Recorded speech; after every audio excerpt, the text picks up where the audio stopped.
बिस्मिल्लाहिर्रहमानिर्रहीम। अस्सलाम वालेकुम नाज़रीन, आप देखें न्यूज़ कार्टन, मैं हूं मोहम्मद आसिफ ताहिर। 37 साल बाद पाकिस्तान वर्ल्ड जूनियर स्क्वाश का चैंपियन बन गया। इससे पहले ये एजाज़ 1986 में जांशेर खान ने अपने नाम किया था और मुल्क का नाम रोशन किया था। अब स्क्वाश के मैदान में हमजा खान नामी नौजवान ने ये चैंपियनशिप जीत के मुल्क का नाम रोशन किया है और पूरी कौम जो है वो हमजा खान को खराज तहसीन पेश करती है। जी, हौसला अफजाई जो है खेलों की, चाहे वो कोई सा भी खेल हो, उसकी जो हौसला अफजाई है वो सरकारी सतह पे, हुकूमती सतह पे भी होनी चाहिए। अभी प्राइम मिनिस्टर साहब का भी एक ट्वीट आया है इसके बारे में और उन्होंने खराज तहसीन पेश किया है और मुबारकबाद दी है हमजा खान को। और इस पर मुबारकबाद के साथ साथ हुकूमत को ये भी चाहिए कि वो खेलों के फ़रोग़ के लिए अच्छे नए मैदान बनाए। जो टैलेंट पाकिस्तान में इतना ज़्यादा टैलेंट है, चाहे वो कोई सा भी खेल हो, उसके लिए हुकूमत को उसकी हौसला अफजाई करनी चाहिए, सरपरस्ती करनी चाहिए, ताकि हमजा खान नामी जैसे नौजवान जो हैं ये मज़ीद निखर के सामने आएँ और मुल्क व कौम का नाम रोशन करें। तो जनाब, इसके अलावा एक और ख़बर ये भी है कि तकरीबन सवा साल बाद 15 माह के अरसे के बाद स्टॉक एक्सचेंज में बेहतरी सामने आई है और जो स्टॉक एक्सचेंज है वो 46,000 उसकी हद को क्रॉस किया है, वहाँ पे बहाल हुई है।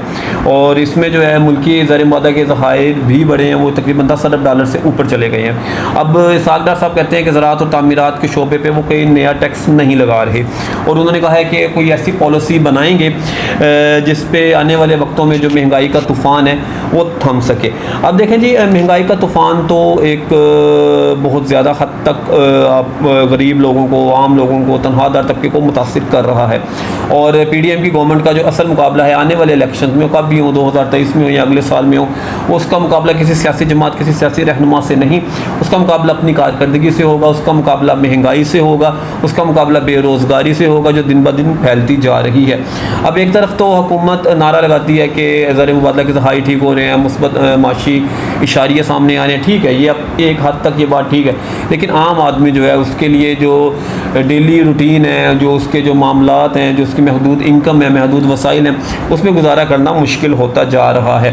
एक तरफ तो अवाम हुकूमत से मुतालबा कर रही थी, आपको याद होगा कि अभी भी वापडा के ज़रिए जो बिल आते हैं घरों में, उसमें TV की फ़ीस 35 रुपये लगाई जाती है। उसका मुतालबा किया जा रहा था हुकूमत से कि इसको ख़त्म किया जाए।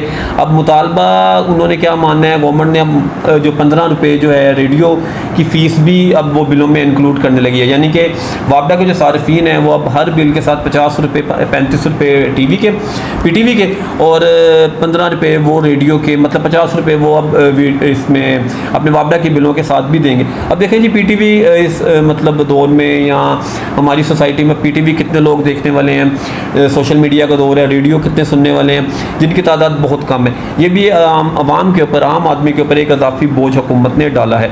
और उसके बाद जो उसने मतलब गवर्नमेंट की तरफ से जो बिजली के नरखों में इजाफा किया गया है कि फ़ी यूनिट के हिसाब से 100 में इतना होगा, 200 पे इतना होगा, 700 पे इतना यूनिट बढ़ेगा, तो वो तकरीबन 3.5 रुपये से लेकर 7.5 रुपये फ़ी यूनिट का इजाफा किया गया है। तो जी, ये तो महंगाई का जो तूफ़ान, इसहाक डार साहब कहते हैं कि ऐसी पॉलिसीज़ बनाने हैं कि जिससे महंगाई का तूफ़ान थम सके। तो ये तो पॉलिसीज़ बज़ाहिर तो ऐसी कोई नज़र नहीं आ रही कि आम आदमी को रिलीफ मिल सके, आम आदमी के लिए गवर्नमेंट ऐसे इक़दाम करे जिससे उसको मतलब माशी आसूदगी आ सके। तो अभी ये हुकूमत के 2-2.5 हफ्ते हैं, इसके बाद निगरान सेटअप आ जाना है। तो हुकूमत अगर चाहती है कि अवाम के दिल में उसके लिए हमदर्दी पैदा हो और ये जो महंगाई की चक्की में अवाम पिस रहे हैं उसको कोई हकीकी रिलीफ दिया जाए, तो उसके लिए हुकूमत को इक़दाम करना पड़ेंगे। लेकिन अब देखें, आने वाले दिनों में हुकूमत के जितने भी दिन हैं, ये उसके बाद निगरान सेटअप है, हुकूमत क्या मौसर इक़दाम करती है। नहीं तो अवाम के पास एक हल है अगले इलेक्शन में, और वो कारकर्दगी की बुनियाद पर मौजूदा हुकूमत की, चाहे वो बात ठीक है कि इमरान खान साहब की जो 3.5 साल हुकूमत थी उसकी नाकस गवर्नेंस थी, उसकी नाअहली थी, नालायकी थी, गवर्नमेंट ने कुछ भी डिलीवर नहीं किया। लेकिन 1.5 साल तो भाई आपकी हुकूमत को भी हो गए ना, आपने अवाम की फलाह व बहबूद के लिए कौन से इक़दाम किए हैं, तो इसके बारे में हुकूमत को सोचना पड़ेगा। नहीं तो अवाम के लिए अब आने वाले इलेक्शंस में वोट का एक उनके पास पर्ची है जिससे वो हुकूमत का मुहासबा कर सकते हैं, हुकूमत को पकड़ सकते हैं, हुकूमत के खिलाफ जो अपना गुस्सा है वो निकाल सकते हैं। अगर हुकूमत अमली और हकीकी उनके रिलीफ के लिए इक़दाम नहीं करती, तो हुकूमत को इस बारे में सोचना चाहिए कि आम आदमी जो महंगाई की चक्की में पिस रहा है उसकी फलाह व बहबूद के लिए इक़दाम किए जाएँ। अब तक के लिए इतना ही, मिलते हैं आपसे अगले वीलॉग में, तब तक के लिए अल्लाह हाफिज़।